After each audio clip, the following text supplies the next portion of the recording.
Can I P-rank every single level in Ultrakill and get a refund from Steam? Now, I've done this challenge once before, exploiting this section of Steam's refund policy, stating that if you have less than 2 hours of playtime on a game, you have the ability to refund it. I'll be reattempting this challenge on Ultrakill's brand new brutal difficulty. This time around... What is happening?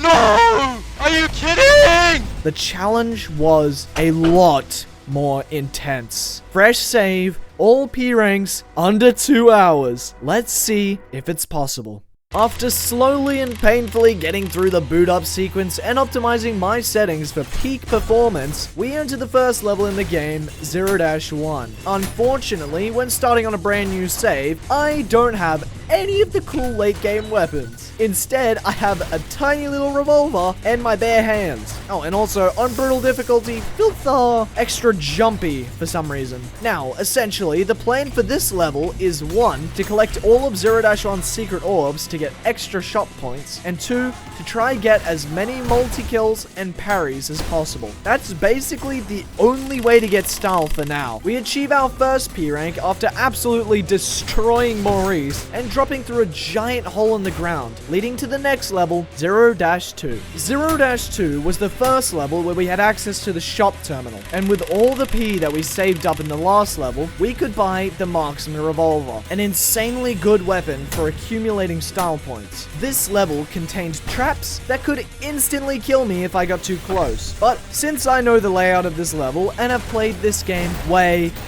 too much, they weren't much of an issue. We did manage to get that juicy golden stamp of approval. We completed our deadly revolver collection in 0-3, purchasing the sharpshooter from the terminal. This level was going to give us our first taste of a boss fight that isn't a complete pushover. Sorry, Maurice. However, entering the boss room filled me with the confidence I needed to absolutely destroy Swords Machine. And so I did, acquiring a very important weapon for the run, the shotgun. This weapon would allow me to turn almost any enemy in the prelude into a big red puddle on the floor. Oh, and also the sharpshooter is just still way too overpowered. Anyway, we come across another boss door, which leads to, surprise, Swords Machine's back with his second phase. And don't blink, because Swords Machine is now a mess on the floor. We have achieved our third P rank of the run. 0-4 was completely inconsequential to the run, besides the fact that we've now bought the pump charge shotgun and we've acquired our fourth P rank. 0-5 was actually going to be a challenging level, considering my current arsenal and the fact that we're playing on brutal difficulty. These two Cerberus are 10 times more deadly than the last time I fought them on violent difficulty, being way faster and having way more health than normal. Right before we entered the boss room, we quickly grabbed the sword-on shotgun, a weapon that I honestly never use. Although I had a couple mishaps on previous attempts of this level and got pretty low on health a couple of times, this one was luckily a one-and-done P rank.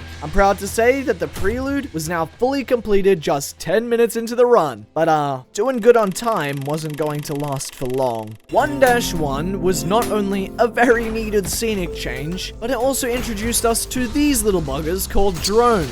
These purple robots are incredibly annoying, especially on brutal difficulty, where they've been diagnosed with severe ADHD and literally won't stay still for more than a second. Using my revolver's built-in aimbot is genuinely the only good option for killing them. Now here, in this level, we find a brand new weapon, the nail gun. In my previous run, I discarded this weapon almost immediately, seeing no good use for it. But in time, this weapon will prove to be very useful very soon. Oh, and also, starting from this level, we're gonna have to find 4 different secret buttons. The first of them hiding on top of the final room of 1-1. These buttons are going to provide me with a very useful secret weapon soon enough. Oh, and there's the first P rank of Act 1. 1-2 is where the nail gun gets an incredibly useful upgrade. We bought the Jumpstart variant from the shop terminal. This thing allows you to attach a wire to an enemy. Once that enemy dies, it sends out a series of electric shocks to every enemy nearby. That means it's absolutely overpowered for taking out groups of filth. They can't run from me anymore. As we continue through the level, something changes. It turns dark. dark. Everything is lit ablaze. We ignore the strangeness of the situation and grab the skulls required to progress. Now, I haven't told you this yet, but this level houses the most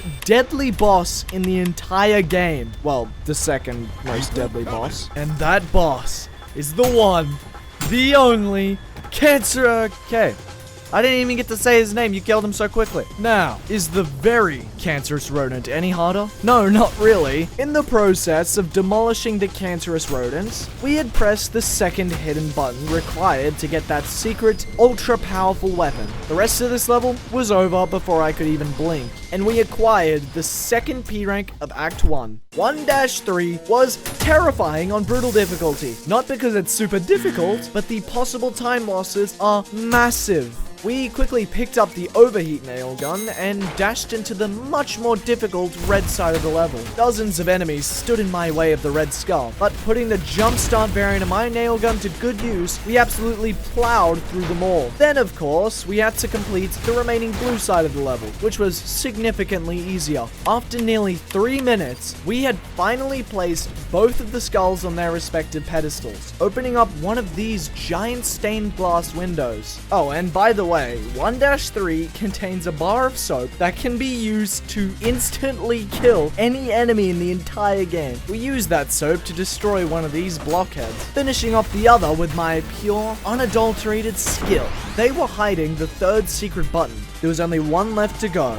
Anyway, we pick up the soap from the floor and use it to kill the hideous mass at the end of the level instantly, finishing off one of the longest levels in the game with the third glorious P rank of Act 1. This is where the final secret button lies. 1-4. We could finally acquire that ultra powerful secret weapon that I've been wanting this whole time, the Slab Revolver, a slower but much more powerful variant of our little pistol. Oh, by the way, this level houses a boss fight against my identical twin, an enemy called V2. But this boss fight is incredibly easy because I can literally kill him before the fight even starts by smashing quarters into his skull, making 1-4 the easiest level to P rank in the entire run. Oh, and his arm fell off for some reason, so I yoinked it off the floor and made it my own. 2-1 was an incredibly easy level. The only issue was making sure that I killed every enemy. The enemies in this level did have a tendency to get themselves stuck in hard to reach places, meaning I'd have to go back and check if I killed everyone way too many times. Regardless, the P rank was ours. 2-2 contained a brand new weapon that I've been waiting to get for ages. A super weapon that I can use to instantly kill dozens of tough enemies. A super weapon that I can use to speedrun through this level and acquire yet another one of Hakita's golden stamps of approval. That super weapon being the rail cannon. 2-3 was the first level in the game containing the Mind Flayer, an enemy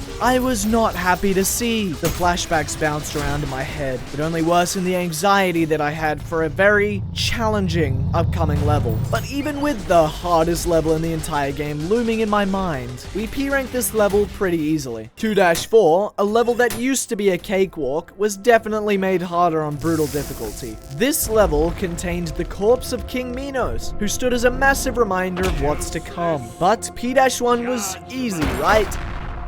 Anyway, we started off the level by purchasing the screwdriver, a weapon that was going to be extremely useful later on. We then cleaned up King Minos with a series of perfectly timed parries, achieving the final P rank of Layer 2. 3-1 contained a lot of the hardest enemies from Act 1, and the level itself was quite long. However, the 800 hours I have in this game helped me P-rank this level pretty quickly. Now, last time I did this challenge, I made 3-2 seem extremely easy, because it was. But this time, on brutal difficulty, Gabriel was an incredibly difficult boss fight. But I locked in hard on this attempt, dodged all of Gabriel's attacks, and ended the fight with an ultra ricochet. We had P-ranked the level first try, which I took as a sort of sign of good luck for the rest of the run. Little did I know, it's probably the opposite. If you made it this far into the video, I'd suggest joining me in the war against Hakita. We're trying to beat him in subscribers, and we're pretty far off. So you should subscribe to the channel so that we can win the war. Anyway, you might be expecting me to do P-1 right now, but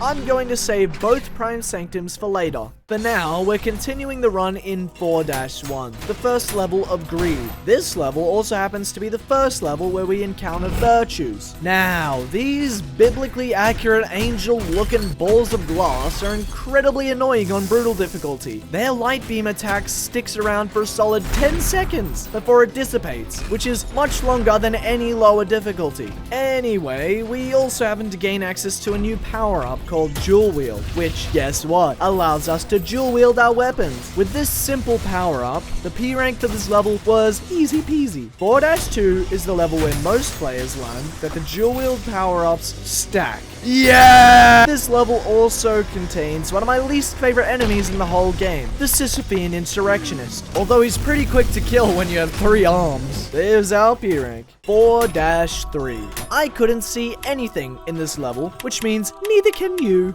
We somehow managed to P rank this level regardless of our blindness. Now, 4-4. It's time. Time to get the most powerful weapon in the entire game, the Saw Blade Launcher. Oh, and a very special someone has returned. Someone who was so easy to beat in his last appearance that it became the most speedrun level in the entire game. You know who it is. It's V2. And this time, he's actually kind of making me hard. I mean, he's actually kind of hard. I got a little bit too low on health for my liking, which usually happens in this level because getting blood from this guy is next to impossible. We did manage to get to his second phase, slid down a giant pyramid, and then watched him freaking explode. Only one part of him survived the fall, his arm. This arm, the Whiplash, acts as a grappling hook, which is pretty epic. And that is the final P rank of Layer 4. Some of the rooms in the first level of Layer 5-1, have been made so easy after the brutal difficulty update. Why, you may ask? Because water got a gigantic update. Anything inside of a body of water gets obliterated by any attack that produces electricity. And this level just so happens to be 90% water. Oh, by the way, new enemy, Sentries, are way more annoying on brutal difficulty than violent difficulty, shooting 2 times per charge compared to the original one. But, you know, you could just like throw a coin at their forehead and they explode and die. Anyway, level complete. Idols. Yeah, yep. That's what's in this level. They make literally anything invincible. The P-2 anxiety is building, and 5-2 is not helping much. This level requires us to raise a cruise ship from the bottom of the river Styx, and someone very special is waiting for us at the deck, the ferryman. Now, this guy got a crazy buff from the brutal difficulty update, now having the ability to summon lightning whenever he wants. However, he was still incredibly easy to beat, and this level was still incredibly easy to P rank. 5-3 sees us actually entering the inside of the cruise ship. And let me tell you, there is a lot of enemies in this level, 120 to be exact.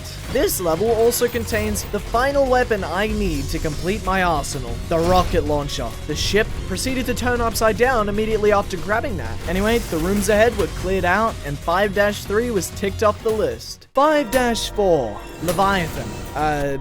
Yeah. Now 6-1 was going to give me a little taste of P-2. That being, they're both set in the city of Dis, and there's a hell of a lot of tough enemies to deal with. Hakita right about now is really starting to ramp things up. We had a very close encounter in the final room of the level, although we managed to escape, acquiring the final easy P rank of the run. 6-2 is where things get interesting. I went into this level extremely confidently, knowing that the Heresy Gabriel fight was much easier than the Gluttony Gabriel fight. P-2, however, filled me with a sense of looming dread. My gameplay was getting less polished, my heart rate was rising, and the nerves were kicking in. In my first attempt of fighting Gabriel, we died. We'd have to restart all the way back at the beginning. This happened on the second attempt. What am I doing? And the third. Why am I struggling on Gabriel? And the fourth. What is happening? However, on the 5th attempt, we successfully beat Gabriel. Bro, why couldn't I have just done that like 5 minutes ago? From those deaths, I racked up a 5-minute time loss, which, believe it or not, is really going to mess with the rest of the run. You might see the 50 minutes remaining on the clock and think that I have a lot of time left. But trust me, time was running out quick. The first level of Layer 7 is honestly worse than Discord Light Mode. 7-1 also happens to be, in my opinion, the hardest P rank out of all of the regular levels. It's also probably the creepiest. Why are they staring at me like that?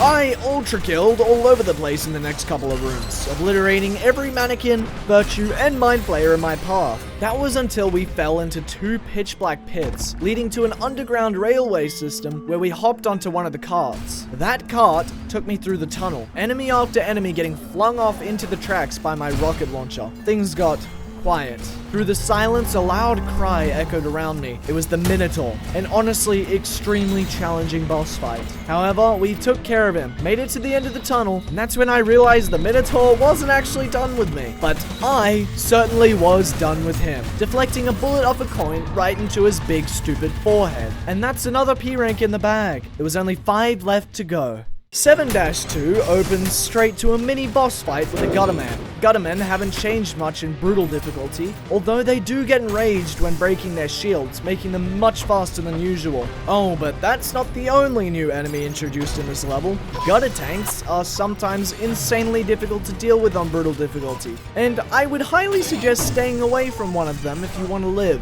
My main goal right now is to find a way to clear this wall of rubble, and apparently my nukes aren't cutting it, but for some reason this nuke is cutting it. It makes no sense. What was underneath all that rubble? A giant library, and apparently I'm making too much noise because the librarians are trying to freaking kill me. But hey, what's a couple of librarians gonna do to me? Absolutely nothing. 7-3 is probably my favorite gardening simulator. All we need to do to P-rank this level was water some plants and get out of there. That's what I would say if this level was easy. Those plants are giant trees. That water is blood. That last room, dozens and dozens of enemies just getting thrown at me. There was, however, a dual wield power up here, and you know what that means. There you go. There's only 3 P ranks left to go. 7-4. Oh, where do I start with this level? I'm not saying it was hard, but it did completely screw up my odds of successfully completing this run. Why? You'll see. Anyway, we started scaling up this giant metal giraffe, killing enemy after enemy, and also very specifically this sentry. Why is this sentry so important? You'll see. A little bit further ahead, we had a run-in with security, but the Earthmover security was honestly garbage. Little GoPro, go kaboom. Now, all we had to do was destroy the brain of this machine, set up a saw trap, spike it with a screwdriver, shoot it with a shotgun, and it's dead. All we had to do now was deal with some final enemies and escape the inside of the Earthmover before it blows up. Easy enough. Now, let's see that wonderful No! Yeah, we had to do all that again because of this stupid little sentry. I thought I had killed it, but no, you can clearly see him chilling down there, completely unscathed. Now we speedran through the level a second time and made sure to actually kill everything. And there's a P rank we could have gotten 4 minutes ago. Okay, so now is the part where I am screwed. We've got 2 Prime Sanctums to P rank, P-1 and P-2, both of which also happen to be the hardest levels in the entire game. And we had only 23 minutes left of the run. I definitely shot myself in the foot here. We'll get it done though, right? Right? P-1. We grabbed the torch and dropped through the abyss into a gaping, fleshy mouth. We placed the torch on a pedestal, opening up a gigantic stone door. Flesh Prison was there to greet us on the other side. Now, Flesh Prison isn't too bad on brutal difficulty, just so long as I don't stuff up my eye nuke in the beginning. Usually we chuck a saw trap on it and shoot it with a shotgun until it eventually dies. And here's where we fight our first Prime Soul of the run, Minos Prime. If we don't screw up the insta-kill setup, Minos Prime is usually a breeze. However, on this attempt, even with a semi-successful insta-kill setup, I somehow managed to die. As quickly as I could, I restarted the level, beat Flesh Prison again, and got ready to fight Minos a second time. Although we failed the insta-kill setup, we did still manage to absolutely shred through Minos' health bar. And now, there was only 1 level left. P-2 was the make or break of this entire run. Just a couple mistakes, and I'd have to restart all the way from the beginning. My heart was doing friggin' backflips just thinking about that, and my hands were shaking like I'd overdosed on cocaine. The first room, containing 4 Cerberus and a ferryman, was cleared at a promising pace. After destroying the 2 virtues directly outside the first room and entering the next arena, the worst enemy in P-2 had just spawned in, an idled Mind Flayer. Idols, as you know, make enemies completely invincible, and when you have an invincible Mind Flayer tailing you throughout a very large portion of this level, it gets really hard. This arena also contained a swords machine, 2 sentries, and a couple of schisms. Did I have any issues in this arena? No. Am I going to have issues with the next arena? Abso-friggin-lutely. This arena right here sucks a lot,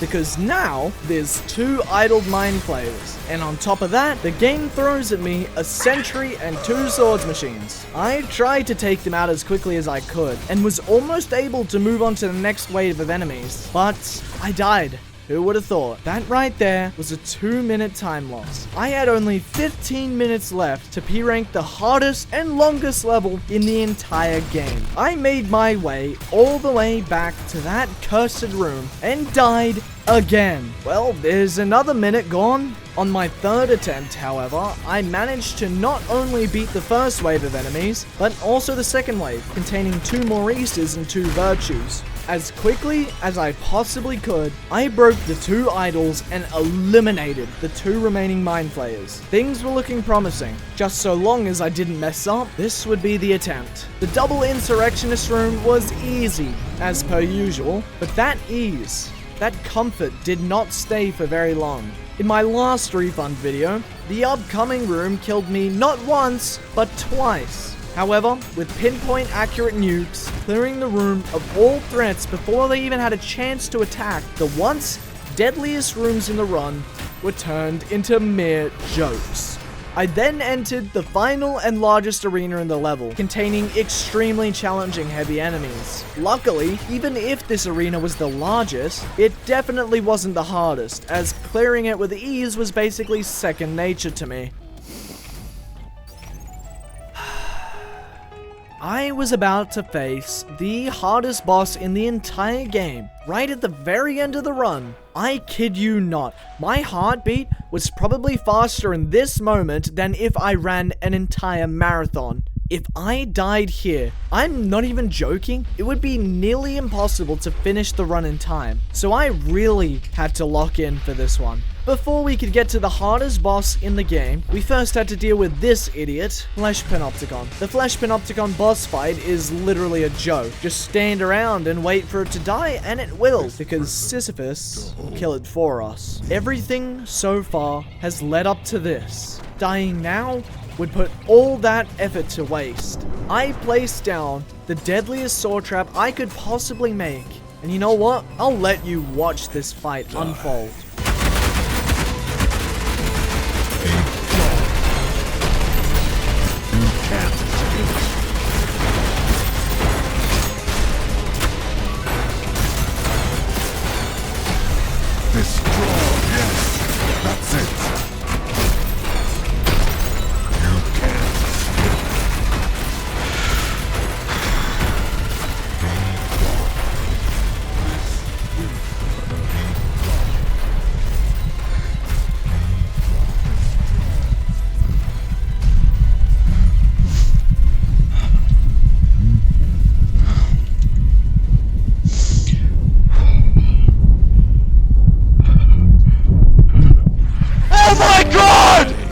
We had done it! The challenge was complete! I checked over every single level to make sure that I had P-ranked all of them on the absolute hardest difficulty this game has to offer. And yes, I can confirm that we did it! I closed the game as quickly as I possibly could. Looking at my playtime, there was literally only 5 minutes until it ticked over 2 hours, and the refund would become unavailable. And yes, I did get my refund.